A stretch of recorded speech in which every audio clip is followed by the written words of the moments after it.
സ്വർഗീയ വിരുന്ന് ടെലിവിഷൻ മിനിസ്ട്രിയിൽ സാമ്പത്തിക പങ്കാളികളാകുക. Heavenly feast mission months. കൂടുതൽ വിവരങ്ങൾക്ക് വിളിക്കുക 9447356682.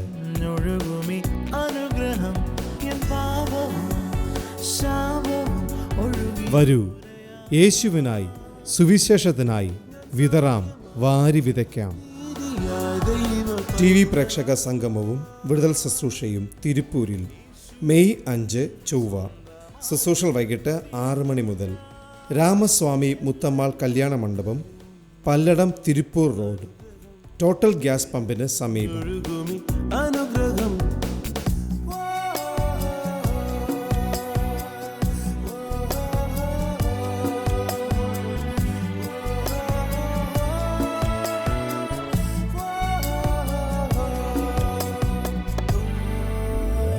പാടുമെന്റെ നാഥനായി നവകീർത്തനം ഇനി എന്നുമേ നിറയും ഹൃദയമാകെ നന്ദിയാശുനാഥൻ ശാപമാകെ ഏറ്റതാ മുള്ളുകൊണ്ടുള്ളോർ മുടിയായി ഏറ്റതാ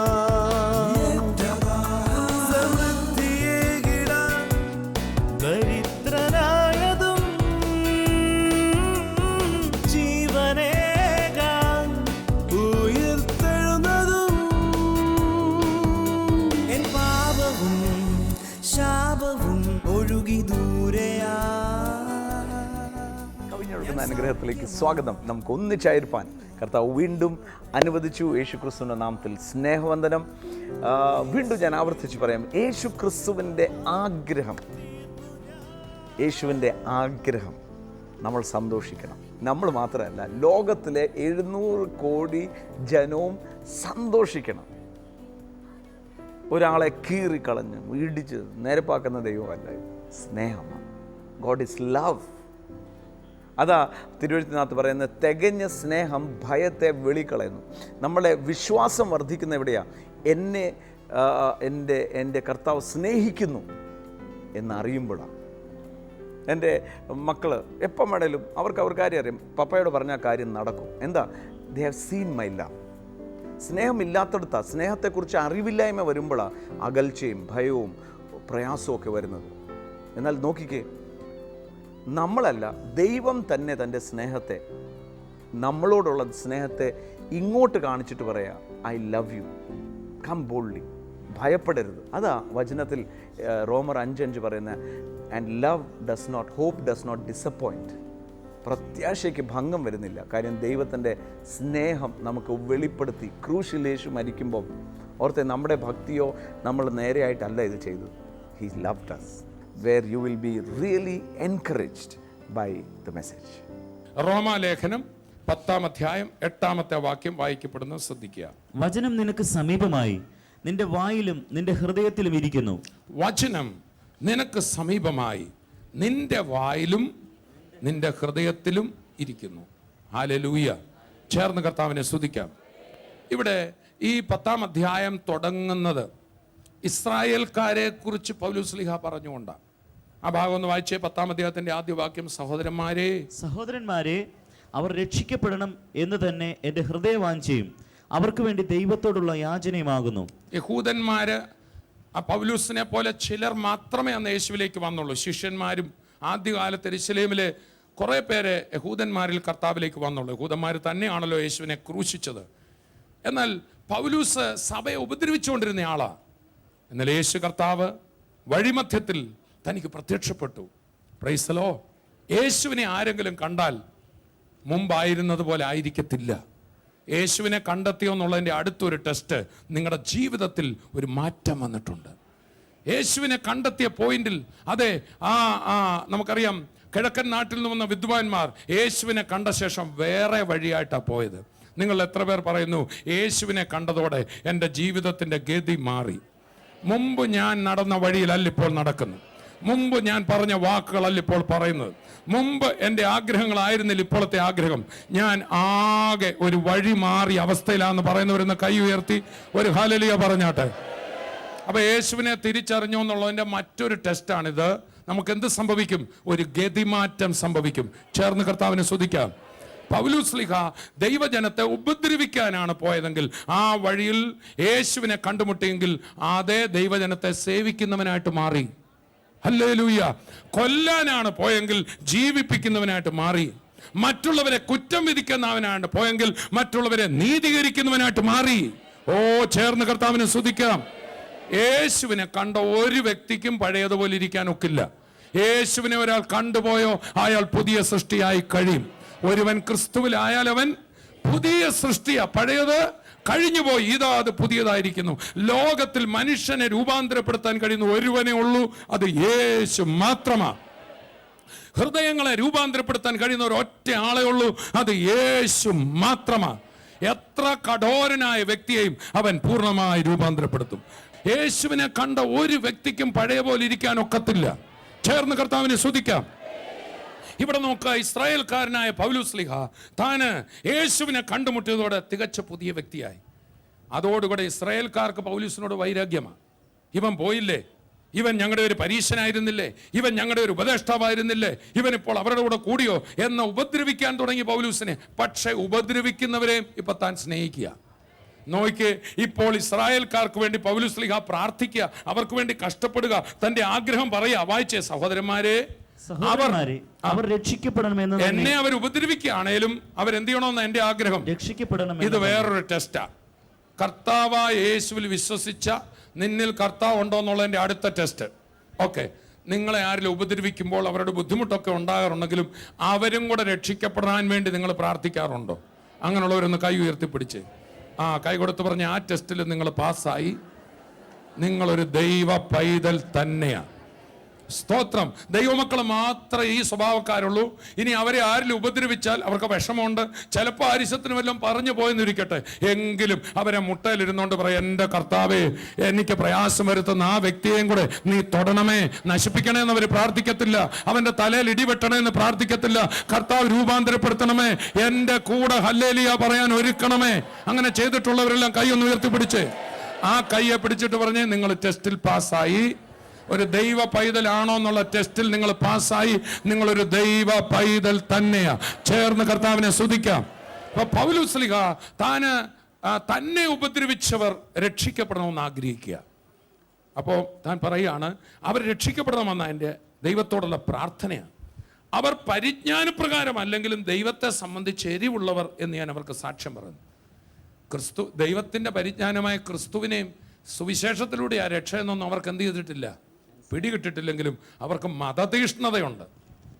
അപ്പം പല ആൾക്കാർക്കും ദൈവത്തെക്കുറിച്ച് എന്തുണ്ട്? മതതീഷ്ണതയുണ്ട്. പക്ഷെ ഇന്ന് ദൈവം തൻ്റെ പുത്രനായ ക്രിസ്തുവിലൂടെയാ രക്ഷിക്കുക എന്നുള്ള പരിജ്ഞാനം കിട്ടിയിട്ടുമില്ല. പരിജ്ഞാനമില്ലാതെ എരിവുള്ള വ്യക്തികൾ. പൗലൂസും അങ്ങനെ ആയിരുന്നു. സഭയെ ഉപദ്രവിക്കാൻ നടന്ന, ആർക്ക് വേണ്ടിയാ സഭയെ ഉപദ്രവിക്കാൻ പോയ? ദൈവത്തിന് വേണ്ടി.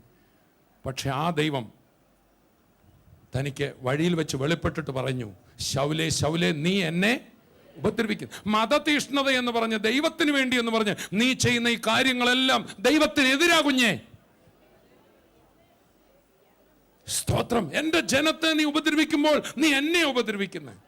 അങ്ങനെ നടന്ന പൗലോസ്ലീഹ അവർക്ക് വേണ്ടി പറയാണ്, അവർ ദൈവത്തിൻ്റെ നീതി അറിയാതെ സ്വന്തം നീതി സ്ഥാപിപ്പാൻ അന്വേഷിച്ചുകൊണ്ട് ദൈവത്തിൻ്റെ നീതിക്ക് കീഴ്പ്പെട്ടില്ല. യഹൂദന്മാരെ കുറിച്ച് പറയാ, ദൈവത്തിൻ്റെ നീതി അവരറിഞ്ഞില്ല. എന്താ അറിയാഞ്ഞത്? യേശു ക്രിസ്തുവിൽ വിശ്വസിക്കുന്നവർക്ക് സൗജന്യമായി നീതീകരിക്കപ്പെടാം. എല്ലാവരും ഒന്ന് പറഞ്ഞേ, നീതീകരിക്കപ്പെടുക എന്ന് പറഞ്ഞാൽ എന്നാ? കുറ്റവിമുക്തരാക്കുക. എന്നാണ്? ഒരു കുറ്റവാളിയെ ഈ വ്യക്തിക്ക് ഇനി ഒരു കുറ്റവുമില്ല എന്ന് കോടതി വിധിക്കുന്ന ആ വാക്കാണ് ഏത്? നീതീകരിക്കുക, ജസ്റ്റിഫൈ ചെയ്യുക. Praise the Lord. അതിന്റെ നേരെ എതിരായിട്ടുള്ള പദമാണ് ശിക്ഷ വിധിക്കുക. പറഞ്ഞേ, നീതീകരണത്തിന്റെ നേരെ എതിര് പദം എല്ലാവരും പറഞ്ഞേ, ശിക്ഷാവിധി. പറ, ഉറക്കെ പറഞ്ഞേ, ശിക്ഷാവിധി. ഇംഗ്ലീഷിൽ അതിന് കണ്ടംനേഷൻ എന്ന് പറയും. ഇവൻ കുറ്റക്കാരൻ എന്ന് വിധിക്കുന്നതാണ് ഏത്? ശിക്ഷാവിധി. ഇവൻ നീതിമാൻ എന്ന് വിധിക്കുന്നതാണ് ഏത്? നീതീകരണ വിധി. ഒരു കുറ്റക്കാരനെ കുറ്റക്കാരൻ എന്ന് വിധിക്കുന്നതാണ് ഏത്? ശിക്ഷാവിധി. എന്നാൽ ഒരു കുറ്റക്കാരനെ പോലും അവന്റെ പാപം താൻ ഏറ്റെടുത്തിട്ട്, ഇല്ല ഞാൻ ഇവന്റെ പാപത്തിന്റെ കൂടെ ശിക്ഷ എടുത്തു, ഇവൻ നീതിമാനാ എന്ന് കുരിശിൽ കിടന്ന കള്ളനെ പോലും നോക്കി നീതീകരിക്കുന്ന നീതീകരണ വിധി യേശു തന്നതിനായി ചേർന്ന് കർത്താവിനെ സ്തുതിക്കാം. അപ്പൊ ഈ നീതി നമ്മളെ പ്രവർത്തിച്ച് കിട്ടിയതല്ല, പിന്നെ ദാനമായി തന്ന നീതിയാ. അതുകൊണ്ടാണ് ഫിലിപ്പിയ ലേഖനത്തിൽ പൗലോസ് ശ്ലീഹ പറയുന്നത്, ന്യായപ്രമാണ പ്രകാരം ഞാൻ നേടാൻ ശ്രമിച്ച എൻ്റെ നീതിയല്ല, വിശ്വസിക്കുന്നവർക്ക് സൗജന്യമായി ദൈവം കൊടുക്കുന്ന, ദാനമായി കൊടുക്കുന്ന നീതിയാ എൻ്റെ ആശ്രയം. ഞാൻ എല്ലാ ദൈവമക്കളോടും പറയാം, സ്വന്തം നീതിയിൽ നിന്നാൽ നമ്മൾ തോറ്റുപോകും. കാരണം എവിടെയെങ്കിലുമൊക്കെ നമ്മൾ തെറ്റിപ്പോവും. പക്ഷെ ദൈവം തരുന്ന നീതിയിലാണെങ്കിൽ നമുക്ക് ധൈര്യത്തോടെ തല ഉയർത്തി നിൽക്കാം. ഇനി ചില കുറവുകളൊക്കെ ജീവിതത്തിൽ ഉണ്ടെങ്കിലും എനിക്കൊരു ഉറപ്പാണ്, എനിക്ക് വേണ്ടി ഒരു മഹാപുരോഹിതനുണ്ടല്ലോ, എൻ്റെ കുറവുകൾക്ക് പരിഹാരം വരുത്തിയിട്ടുണ്ടല്ലോ, അബ്ബാ പിതാവേ എന്ന് എനിക്ക് വിളിക്കാൻ പറ്റും. ചേർന്നൊരു ഹല്ലേലൂയ പറഞ്ഞാട്ടെ. എന്നാൽ സ്വയനീതിയിൽ ആശ്രയിക്കുന്ന ഒരു വ്യക്തിക്ക് അവന് ഓരോ തെറ്റുകളും അവനെ കുറ്റം ചുമത്തിക്കൊണ്ടിരിക്കും. നീ തെറ്റിപ്പോയി, നീ തെറ്റിപ്പോയി. കാരണം അവൻ്റെ പ്രവൃത്തിയിൽ അവൻ നിൽക്കുന്നത്. മനസ്സിലാവുന്നുണ്ടോ? ഹല്ലേലൂയ, ഹല്ലേലൂയ, സ്തോത്രം. അപ്പം പഴയ നിയമം അഥവാ ന്യായപ്രമാണം അഥവാ മോശ നമ്മളിൽ നിന്ന് നീതി ചോദിക്കുക, ഇറ്റ് ഡിമാൻഡ്സ് റൈച്ചസ്നെസ്. എന്നാൽ പുതിയ നിയമം അഥവാ യേശു നമുക്ക് നീതി തരികയാ. ചേർന്ന് കർത്താവിനെ സ്തുതിക്കാം. ഹല്ലേലൂയ. നീ ചെയ്ത സത്യം എവിടെ? നിന്റെ നന്മ എവിടെ? നീ ചെയ്ത ഗുണങ്ങൾ എവിടെ എന്ന് ഇങ്ങോട്ട് ചോദിക്കും പഴയ നിയമം. എന്നാൽ പുതിയ നിയമം നിനക്കില്ലാത്ത നീതി അങ്ങോട്ട് തരും. നിനക്ക് തെറ്റിയിടത്തെല്ലാം നിന്നെ ക്ഷമിച്ച് ആശ്രയിച്ചു എന്ന ഒറ്റ കാരണത്താൽ നിന്നെ വിടുവിക്കും. ഇതിന് നമ്മൾ ചെയ്യേണ്ട ഏക കാര്യം എന്തുവാ? യേശു ക്രിസ്തുവിൽ വിശ്വസിച്ചാൽ മതി. ഉറക്കെ പറഞ്ഞേ, യേശു ക്രിസ്തുവിൽ. ഇതാണ് റോമാലേഖനം 10. യഹൂദന്മാർ ഇപ്പോഴും എന്തോ ചെയ്യുക? അവരുടെ പ്രവൃത്തി കൊണ്ട് ദൈവത്തെ പ്രസാദിപ്പിക്കാൻ നടക്കുക. അതാ പറഞ്ഞ പരിജ്ഞാനപ്രകാരം അല്ലെങ്കിലും അവർ തീഷ്ണതയുള്ളവരാ. അവർ 7 ഉത്സവം ആചരിക്കും. അവർ വേണമെങ്കിൽ ദൈവമക്കളെ ദൈവത്തിനെതിരാന്ന് പറഞ്ഞവരെ ഉപദ്രവിക്കും. ദൈവത്തിന് വേണ്ടി യുദ്ധം ചെയ്യാൻ പോവും, വാളെടുക്കും, കൊല നടത്തും, അതിൻ്റെ ഇടയിൽ യാഗം കഴിക്കും, നേർച്ച വഴിപാടുകളും എല്ലാം യഹൂദൻ കഴിക്കും. ഭയങ്കര തീഷ്ണതയാ. പക്ഷേ അവരൊന്നറിഞ്ഞില്ല, തൻ്റെ പുത്രനിൽ വിശ്വസിക്കുന്ന ഏത് മഹാപാപിക്കും അതിന് ജാതിയില്ല, മതമില്ല. നമ്മളെ ഉപദ്രവിച്ച വ്യക്തിക്ക് പോലും യേശുവേ എന്നൊന്ന് വിളിച്ചാൽ അവനെ സൗജന്യമായി നീതീകരിക്കും. ചേർന്ന് കർത്താവിനെ സ്തുതിക്കാം. അപ്പൊ ഈ നീതി അറിയാതെ അവരെന്ത് ചെയ്തു? അവരെരിവുള്ളവരാ. പക്ഷെ 4-ാം വാക്യം പറയാം, വിശ്വസിക്കുന്ന ഏവനും നീതി ലഭിപ്പാൻ. അതിൻ്റെ അർത്ഥം സൗജന്യമായി ലഭിപ്പാൻ. എല്ലാവരും പറഞ്ഞേ, സൗജന്യമായി. ആ വേദവാൻ താഴ്ത്തു വാക്യം സിമ്പിളായി ലഭിക്കാൻ. ഇതിൻ്റെ പ്രത്യേകത, ഈ വിശ്വസിക്കുന്നവർക്ക് കിട്ടുന്ന നീതിയുടെ പ്രത്യേകത, അത് സിമ്പിളുമാണ്, അത് ഫ്രീയുമാണ്. എല്ലാവരും പറഞ്ഞ സിമ്പിളുമാണ്, ഫ്രീയും. പഴയ നിയമം തരുന്ന നീതി വളരെ വില കൊടുത്താലേ ഒക്കത്തുള്ളൂ. അവിടെ ഒരു യാഗം കഴിക്കണമെങ്കിൽ ഒരു പാപത്തിന് ഒരു യാഗം കഴിക്കണം. ഒരു കാളയൊക്കെ യാഗം കഴിക്കണം. എൻ്റെ പൊന്നെ, ഇന്നൊരു കാളയം കൊണ്ട് ഒരു പാപത്തിന് ഒരു കാള വെച്ച് ഇവിടെ കൊണ്ടുവരുമായിരുന്നെങ്കിൽ എന്തുമാത്രം കാള ഇവിടെ കൊണ്ടുവന്നേ. അതാണ് ഈ സ്റ്റെപ്പ് കയറ്റിക്കൊണ്ട് ഈ ഹോളിൽ വരാനും ബുദ്ധിമുട്ട്. Praise the Lord. അങ്ങനെ ഭയങ്കര വില കൊടുക്കണമായിരുന്നു. അതുകൊണ്ടാണ് സങ്കീർത്തനക്കാരൻ വീണ്ടെടുപ്പിനായി മനുഷ്യൻ വില കൊടുക്കുന്നത് കണ്ട് അദ്ദേഹത്തിന് സങ്കീർത്തനക്കാരനൊരു പിടികിട്ടി. അയ്യോ, മനുഷ്യന്റെ വീണ്ടെടുപ്പിന് വേണ്ടി ആർ വില കൊടുക്കും? അവൻ്റെ വീണ്ടെടുപ്പ് വളരെ വിലപ്പെട്ടതാ. പുള്ളി ഓരോ പാപത്തിനും ഓരോ കാളയെ വെച്ച് കഴിച്ച് ഒടുവിൽ പാപ്പരാകാൻ തുടങ്ങിയവൻ പറഞ്ഞു, വീണ്ടെടുപ്പ് നടക്കാൻ പോകുന്നില്ലെന്ന് പറഞ്ഞു. ചേർന്ന് കർത്താവിനെ സ്തുതിക്കാം. 1-2 പേരോട് പറഞ്ഞ വീണ്ടെടുപ്പ് വളരെ വിലപ്പെട്ടതാന്ന് പറഞ്ഞു. എന്നാൽ പ്രിയപ്പെട്ടവരെ, യേശു ക്രിസ്തുവിന്റെ ക്രൂശിനെ നോക്കിക്കൊണ്ട്, യേശുവിനെ കണ്ടുകൊണ്ട് യോഹന്നാൻ വിളിച്ചു പറഞ്ഞു, ഇതാ ലോകത്തിന്റെ പാപത്തെ ചുമക്കുന്ന ദൈവത്തിന്റെ കുഞ്ഞാട്.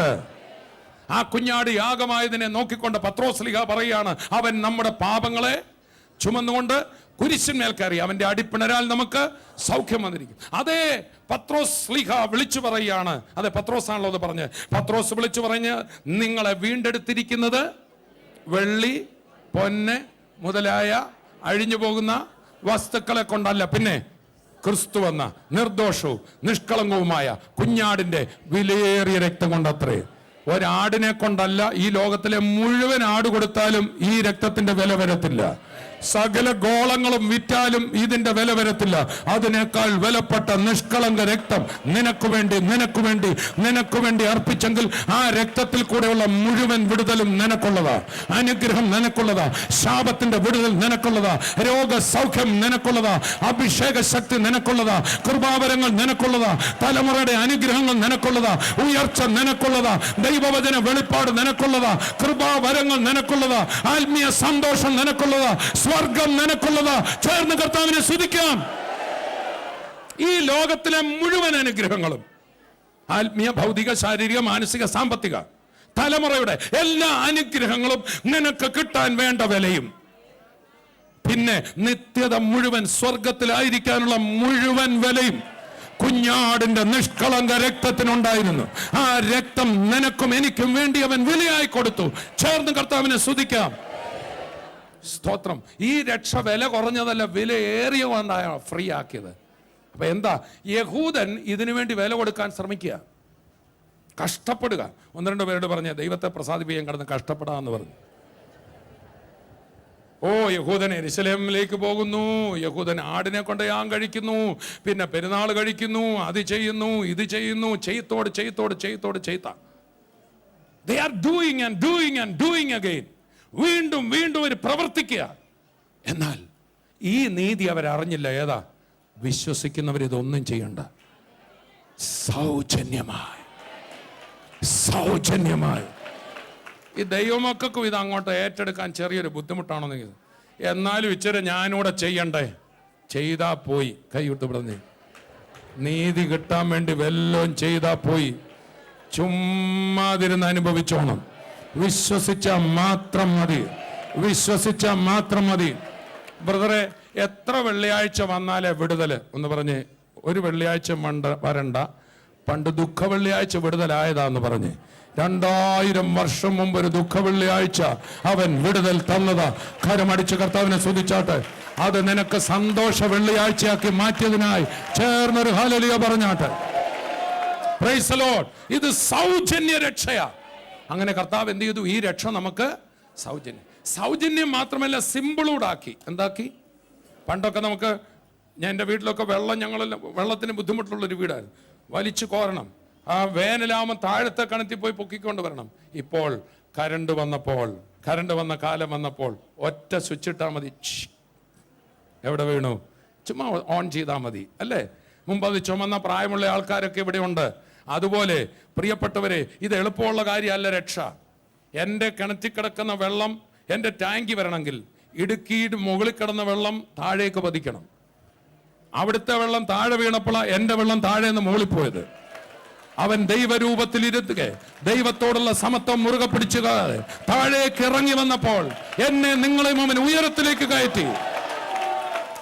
ഒന്ന് രണ്ട് പേരോട് പറ, രക്ഷ സൗജന്യമല്ല, വളരെ വിലപ്പെട്ടതാ. അതിനൊരാൾ വില കൊടുത്തത് കൊണ്ട് നിനക്ക് സൗജന്യമായി കിട്ടിയെന്നേ ഉള്ളൂ. ചേർന്ന് കർത്താവിനെ സ്തുതിക്കാം. 2-3 പേരോട് പറഞ്ഞ്, രക്ഷ സിമ്പിൾ അല്ല. ഈ രക്ഷയ്ക്ക് വേണ്ടി, മോക്ഷത്തിന് വേണ്ടി മനുഷ്യൻ എന്തെല്ലാം ചെയ്യുന്നതെന്നറിയാമോ? യഹൂദൻ എന്തെല്ലാം കഷ്ടപ്പാടപ്പെടുന്നതെന്നറിയാമോ? എന്തെല്ലാം പങ്കപ്പാടപ്പെടുന്നതെന്നറിയാമോ? എന്നാൽ എനിക്കും നിങ്ങൾക്കും വിശ്വസിച്ച നിമിഷം ഇത് സൗജന്യമായി കിട്ടി. അപ്പൊ ഇവിടെ യഹൂദന്റെ ആ കഷ്ടപ്പെടുന്ന, പിന്നെയും കർമ്മം ചെയ്യാനുള്ള അവന്റെ ആ വ്യഗ്രതയെക്കുറിച്ചാണ് പൗലോസ്ലീഹ പറയുന്നത്. അത് നമുക്കും വരരുത്. വിശ്വസിച്ചാൽ മാത്രം മതിയെന്ന് 1-2 പേരോടൊന്ന് പറഞ്ഞു. ചാരി ഇരുന്ന് അങ്ങ് വിശ്വസിച്ചേ.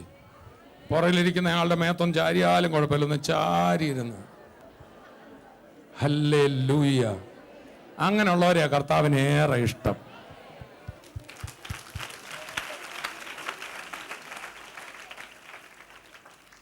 ഹല്ലേലൂയ. ഈ മക്കളാ നമ്മള്. മക്കളും ദാസന്മാരും നമ്മളെ വ്യത്യാസം. മക്കൾക്ക് ഞാനൊരു നിർവചനം പറയാം. വെറുതെ ഇരുന്ന് എല്ലാം കഴിക്കുന്നവൻ. പറഞ്ഞേ, മക്കളുടെ നിർവചനം പറഞ്ഞേ. വെറുതെ ഒരു ജോലിയും ചെയ്യാതെ 10 പൈസ മുടക്കാതെ മുഴുവൻ തിന്നുകൊണ്ട് പോകുന്നവൻ. മക്കളുടെ നിർവചനം പറഞ്ഞേ. വെറുതെ ഇരുന്ന് 10 പൈസ മുടക്കാതെ വീട്ടിലുണ്ടാക്കുന്ന മുഴുവൻ തിന്നുന്നവരാരോ അവരത്രേ മക്കൾ. ദാസൻ എന്ന് പറഞ്ഞ എന്നാ? രാവിലെ തൊട്ട് വൈകുന്നേരം വരെ കഷ്ടപ്പെട്ടതിന്റെ കൂലി മേടിക്കുന്നവർ. മക്കളെങ്കിലോ നാം അവകാശികളാ. ചേർന്ന് കർത്താവിനെ സ്തുതിക്കാം. അവനെ കൈക്കൊണ്ട് അവന്റെ നാമത്തിൽ വിശ്വസിക്കുന്നവർക്ക് ഇത് കിട്ടത്തുള്ളൂ.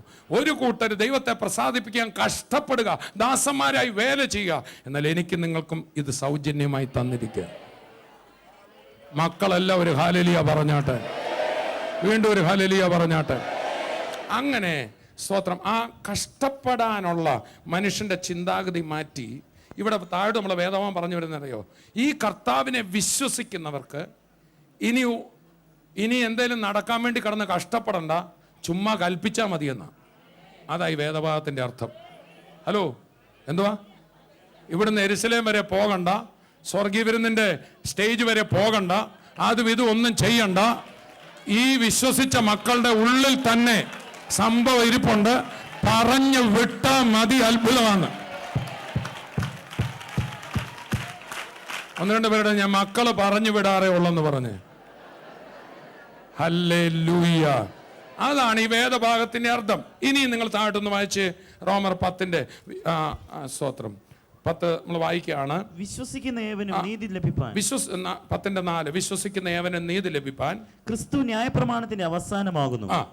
ന്യായപ്രമാണത്താലുള്ള നീതി സംബന്ധിച്ച് അത് ചെയ്ത മനുഷ്യൻ അതിനാൽ ജീവിക്കും എന്ന് മോശെ. ക്ലിയർ ആയില്ലേ? പഴയ നിയമം എന്താ പറയുന്നത്? ചെയ്യണം.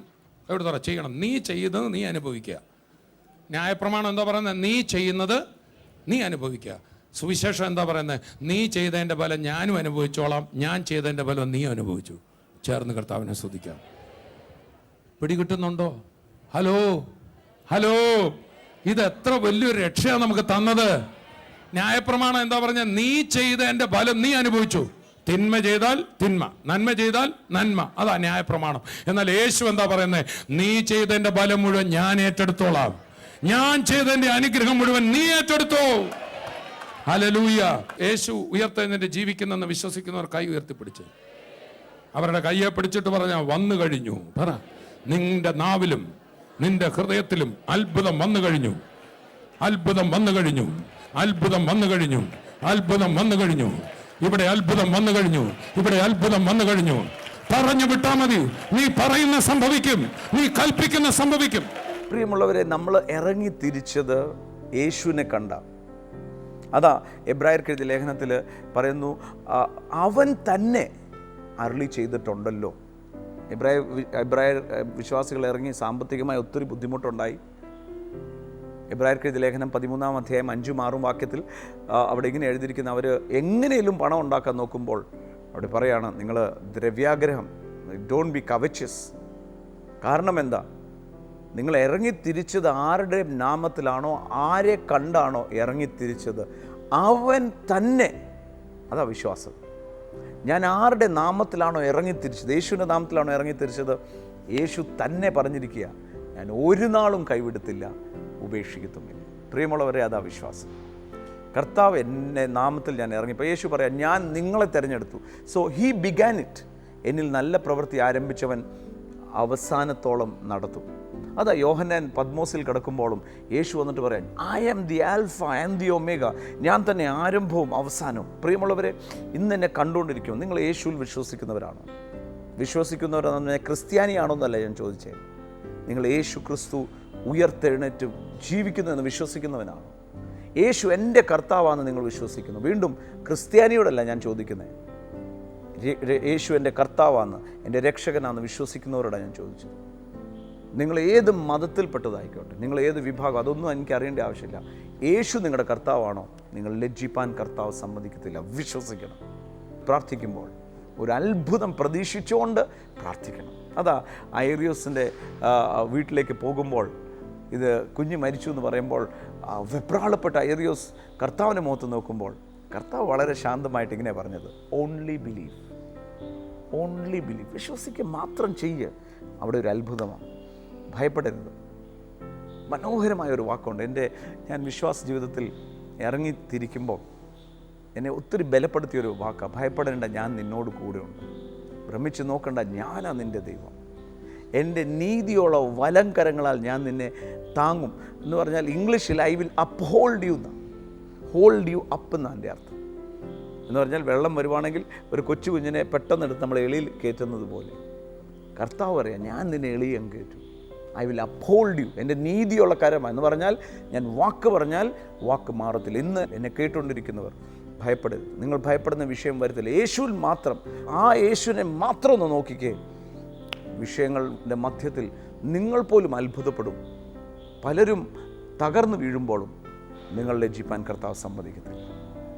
അതാ എൻ്റെ യേശു. സ്നേഹിച്ചതാണ്, നമുക്ക് വേണ്ടി മരിച്ചവനാണ്, ഉയർത്തെഴുന്നേറ്റ് നിന്ന് ജീവിക്കുന്നത് ആ സ്നേഹത്തെ പൂർത്തീകരിക്കുവാനാണ്, അവനെപ്പോലെ തന്നെ ആക്കി മാറ്റാനാണ്. I'm sure tonight God is going to change your life. നമുക്കൊന്നിച്ച് പ്രാർത്ഥിക്കാം. പിതാവേ, നന്ദിയോടെ സ്തോത്രം. യേശു ക്രിസ്തുവിൻ്റെ നാമത്തിൽ ഇപ്പോൾ തന്നെ പ്രാർത്ഥിക്കുന്നു. കർത്താവെ, അത്ഭുതകരമായി ആ ഭയത്തെ ശാസിക്കുക. ദാറ്റ് സ്പിരിറ്റ് ഓഫ് ഹെവിനെസ് ജീവിതങ്ങളിൽ നിന്ന് മാറട്ടെ. ആ ഭാരം, ഭയത്തിൻ്റെ ഭാരം, കടത്തിൻ്റെ ഭാരം, അതെല്ലാം യേശുവിൻ്റെ നാമത്തിൽ മാറട്ടെ. രാത്രി ഈ ഭയം കാരണം തന്നെ ഉറക്കം വരാതെ അസ്വസ്ഥരായി തിരിഞ്ഞും മറിഞ്ഞും കിടക്കുന്ന ഒത്തിരി പേരെ കർത്താവ് കാണിക്കുന്നു. യേശുവിൻ്റെ നാമത്തിൽ ആ അസ്വസ്ഥത ഇന്ന് രാത്രി മാറട്ടെ. അത്ഭുതമായി കർത്താവ് വിടുവിക്കുന്നതായി സ്വന്തം. കർത്താവ് ഇന്ന് രാത്രി കർത്താവിൻ്റെ ദിവ്യ സാന്നിധ്യം ഓരോ ഭവനങ്ങളിലും പ്രവേശിക്കട്ടെ. And let them be blessed, let them be blessed, let them be blessed. അനുഗ്രഹിക്കുന്നു യേശുവിൻ്റെ നാമത്തിൽ തന്നെ. ആമേൻ. ഇന്ന് വീണ്ടും കർത്താവ് ധാരാളമായി നമ്മുടെ ജീവിതത്തിൽ അനുഗ്രഹം ചൊരിഞ്ഞിരിക്കുന്ന ഓർത്ത് ഞാൻ കർത്താവിനെ സ്തുതിക്കുന്നു. ഒന്നുകൂടെ എൻ്റെ കൂടെ പറയണം, എൻ്റെ ജീവിതത്തിൽ നന്മ മാത്രമേ വരത്തുള്ളൂ. Only good will happen in my life. ഒന്നുകൂടെ ഒന്ന് പറയാമോ? യേശു ക്രിസ്തുവിൽ വിശ്വസിക്കുന്ന എൻ്റെ ജീവിതത്തിൽ നന്മ മാത്രമേ വരത്തുള്ളൂ. God bless you. വീണ്ടും കാണാം. കർത്താവ്. സ്വർഗീയ വിരുദ്ധ ടെലിവിഷൻ മിനിസ്ട്രിയിൽ സാമ്പത്തിക പങ്കാളികളാകുക. Heavenly feast mission months. കൂടുതൽ വിവരങ്ങൾക്ക് വിളിക്കുക 9447356682.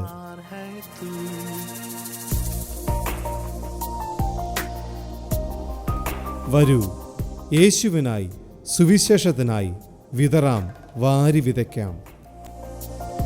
TV പ്രേക്ഷക സംഗമവും വിടുതൽ ശുശ്രൂഷയും തിരുപ്പൂരിൽ മെയ് 5 ചൊവ്വ.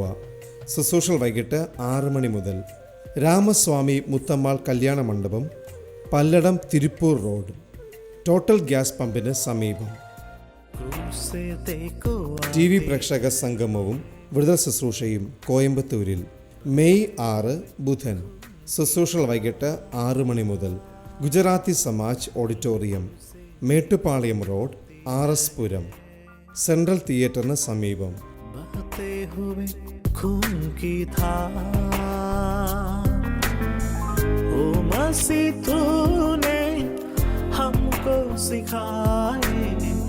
प्रेम की परिभाषा को ओ मसीह तूने हमको सिखाए, प्रेम की परिभाषा को।